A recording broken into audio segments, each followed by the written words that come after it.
नमस्कार, स्वागत है आपका। मैं हूं आपके साथ सुमित झा। बिहार विधानसभा चुनाव के दूसरे चरण के लिए रण तैयार है और कल 94 सीटों पर मतदान होना है। इनमें 1464 उम्मीदवारों की किस्मत दांव पर है, जिसमें तेजस्वी यादव, तेज प्रताप सहित नीतीश सरकार के 4 मंत्रियों की साख दांव पर है। एक युवराज अब जंगल राज के युवराज से आकर के मिल गया। इस बार जनता उनको रिटायर करने जा रही है। जो उत्तर प्रदेश में डबल युवराज का हुआ, वो ही बिहार में डबल युवराज और स्पेशली जंगल राज के युवराज का होने वाला है। दूसरे चरण के लिए बिहार तैयार। इतने दिनों से, इतने सालों से नौकरियां रिक्त क्यों पड़ी हुई हैं? बहुत लोगों को सेवा से कोई मतलब नहीं है, मेवा से मतलब रहता है, इसलिए जरा सचेत रहिएगा। दूसरे चरण में नेताओं का दम, वादों दावों का दौर और तीखी बयानबाजी खूब हुई। अब बारी जनता की है। जनता ने सबको सुना, सबको परखा और सबको तौल लिया है। अब वोट की चोट से बिहार का उज्जवल भविष्य गढ़ने की बारी है।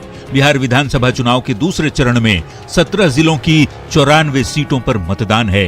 दूसरे चरण में 1464 उम्मीदवार मैदान में हैं, जिनकी किस्मत का फैसला मतदाता करेंगे। दूसरे चरण में जिन 94 सीटों पर चुनाव है, उन सीटों पर 2015 के चुनाव परिणाम की बात करें तो सबसे ज्यादा 33 पर आरजेडी और 30 पर जेडीयू को जीत मिली थी।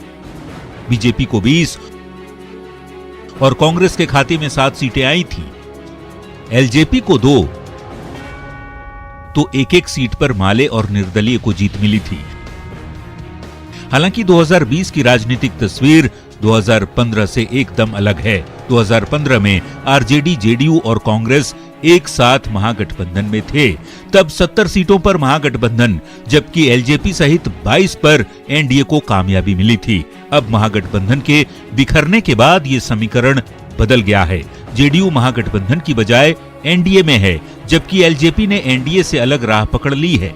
गठबंधन और रैलियों के जरिए नेताओं ने अपना दांव तो चल दिया है, अब गेंद जनता के पाले में है। Bureau report, news 18। कल होने वाले चुनाव में नीतीश सरकार के 4 मंत्रियों की किस्मत का फैसला होना है। साथ ही तेजस्वी और तेज प्रताप के अलावा लालू के समधी चंद्रिका राय भी चुनाव मैदान में हैं। इसके अलावा पटना के बांकीपुर में नितिन नवीन और शत्रुघ्न सिन्हा के बेटे लव सिन्हा के बीच मुकाबला है। बिहार विधानसभा चुनाव के दूसरे चरण में सबसे ज्यादा 94 सीटों पर चुनाव हो रहा है। दूसरे दौर की सबसे हॉट सीट राघोपुर और हसनपुर है, जिन पर सबकी नजरें हैं। राघोपुर में महागठबंधन के मुख्यमंत्री पद के प्रत्याशी तेजस्वी यादव का मुकाबला बीजेपी के सतीश कुमार से है, जबकि तेज प्रताप ने इस बार महुआ के बदले हसनपुर को चुना है। तेज प्रताप का मुकाबला जेडीयू के राजकुमार राय से है, जो पिछले 2 बार से विधायक है। विधानसभा चुनाव के दूसरे चरण में नीतीश सरकार के 4 मंत्रियों की किस्मत भी दांव पर है। पटना साहिब सीट पर बीजेपी के नंदकिशोर यादव मैदान में हैं, तो नालंदा से जेडीयू के वरिष्ठ नेता श्रवण कुमार की किस्मत दांव पर है।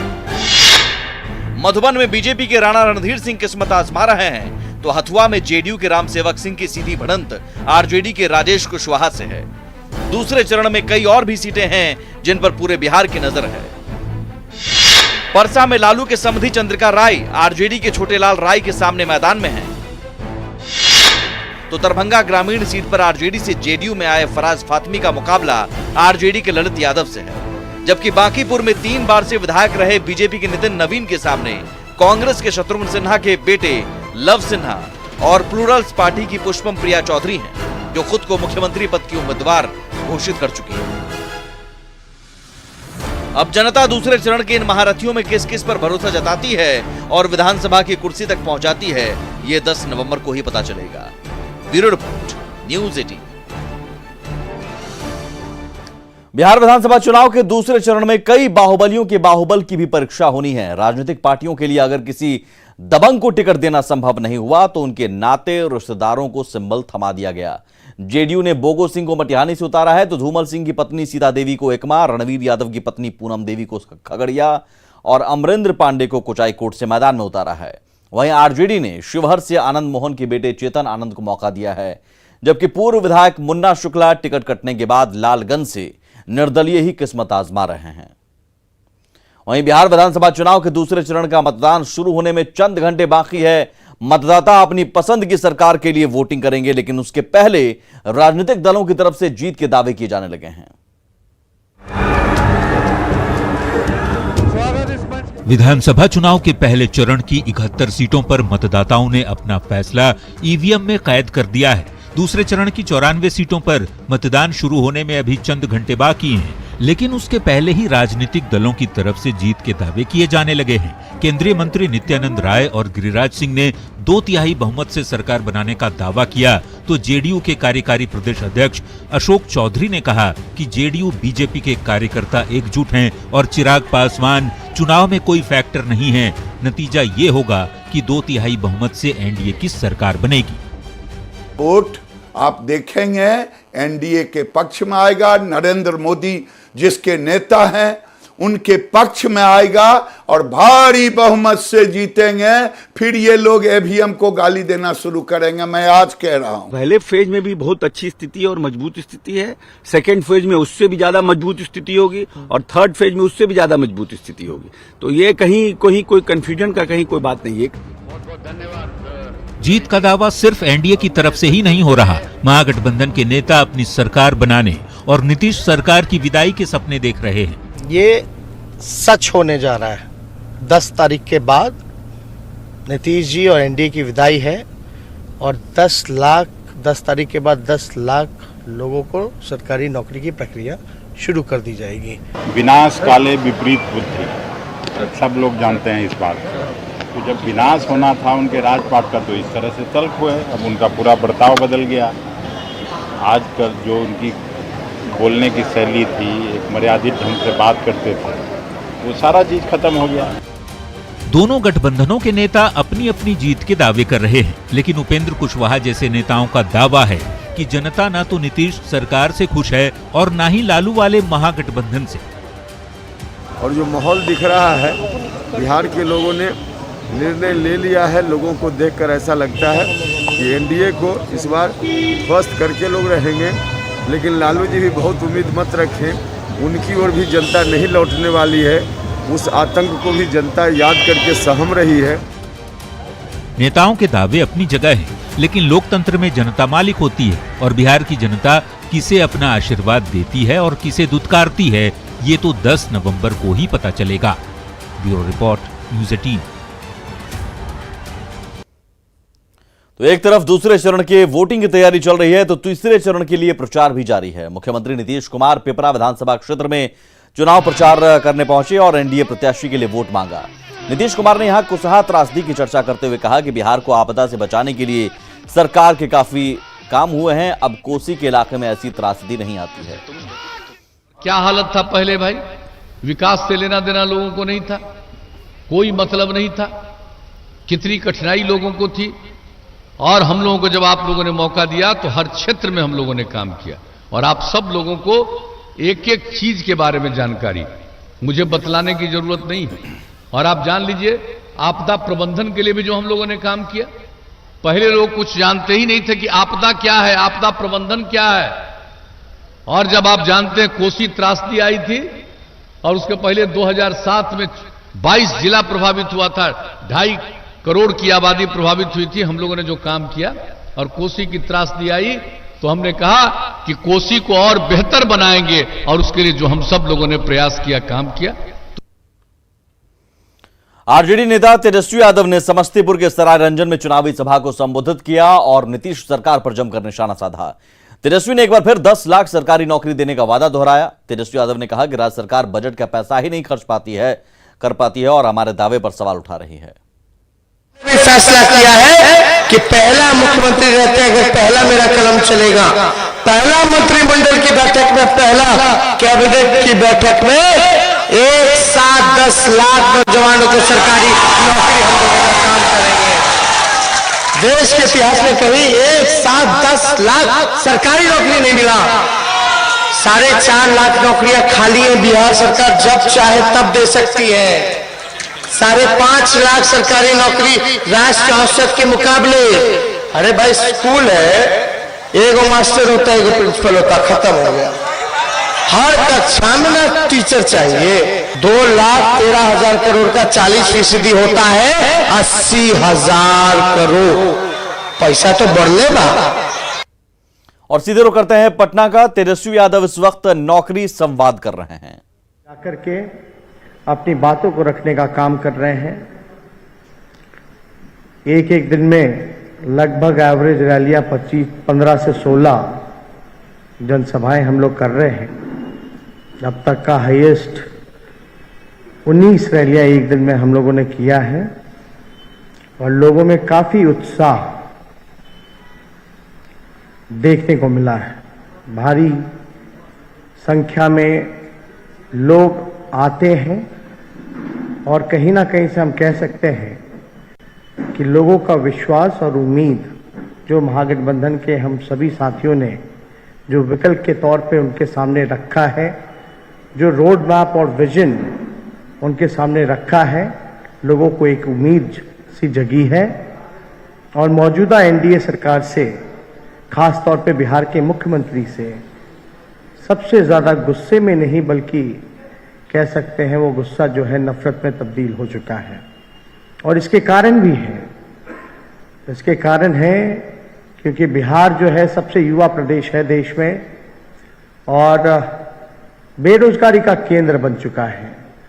लगभग मैंने पहले भी बताया, बार बार मैं ये आंकड़ा आप लोगों के सामने रखता हूं क्योंकि ये आंकड़े बेहद चौंकाने वाले आंकड़े हैं। जहां डबल इंजन की सरकार हो वहां बेरोजगारी दर 46.6% है, जो कि देश में सबसे अधिक है। और इसको देखते हुए हम लोगों ने बड़ा संकल्प महागठबंधन के साथियों ने लिया है और अपने प्रण में संकल्प को बिहार के सामने रखा है, जो कि सच होने वाला है। तो आज इसी पे चर्चा हम लोग करेंगे कि आखिर क्यों बिहार में शिक्षा को लेकर के, चिकित्सा को लेकर के, रोजी रोटी रोजगार को लेकर के भारी तादाद में लोग बाहर जाते हैं, पलायन करते हैं, जहां बिहार का पैसा दूसरे प्रदेशों में जाता है, अरबों खरबों करोड़ रुपए खर्च हो पाता है। आगे बढ़ते हैं। दरभंगा में बीजेपी के राष्ट्रीय अध्यक्ष जेपी नड्डा ने रोड शो किया। इस दौरान बड़ी संख्या में एनडीए के कार्यकर्ता मौजूद रहे। तेजस्वी यादव पर जेपी नड्डा ने जोरदार हमला बोला।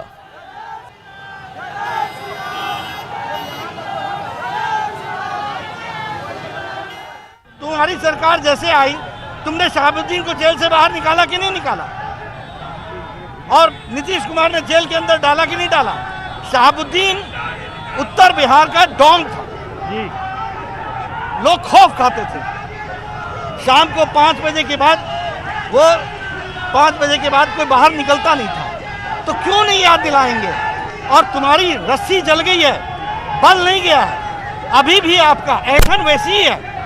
आप विपक्ष के नेता हैं तेजस्वी जी। पिछले साल आप 1 साल विधानसभा नहीं गए, 1 साल बजट का सेशन आपने अटेंड नहीं किया। ये प्रजातंत्र को एक तरीके से आपने डिसरिस्पेक्ट किया है। वहीं डिप्टी सीएम सुशील मोदी ने तेजस्वी यादव पर सीधा हमला बोला। सुशील मोदी ने कहा कि लालू प्रसाद की तो पूरी जिंदगी जेल में ही बीतने वाली है और पिता के साथ बेटा भी जल्द ही जेल जाएगा, वो भी बचेगा नहीं। सुशील मोदी ने कहा कि तेजस्वी यादव भी सुधरने वाला नहीं है। सुशील मोदी ने तेजस्वी की संपत्ति पर भी सवाल उठाए हैं।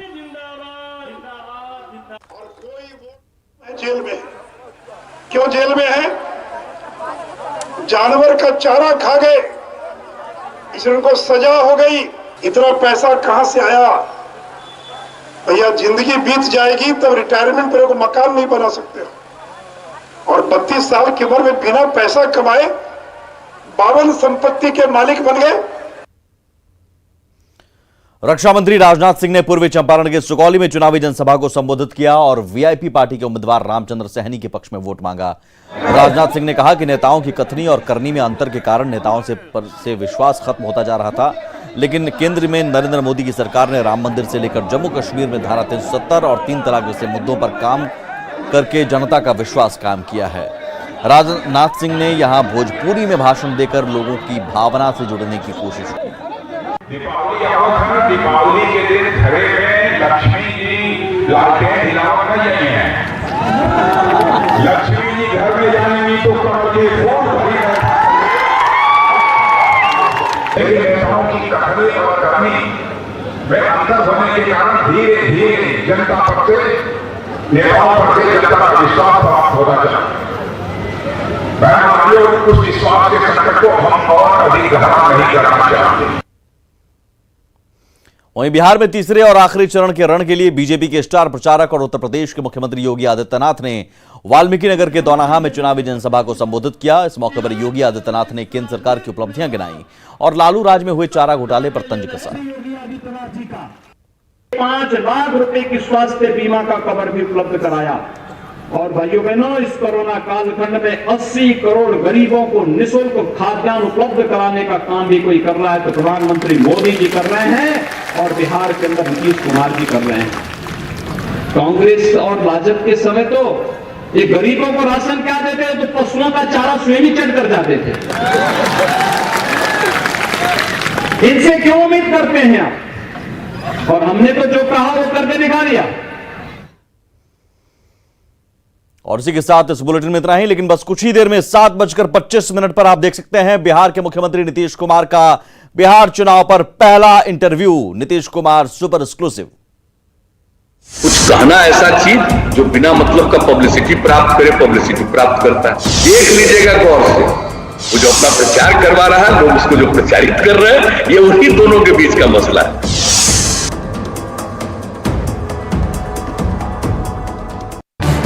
इस न्यूज हेडलाइंस के प्रायोजक पेट सफा आयुर्वेदिक जून।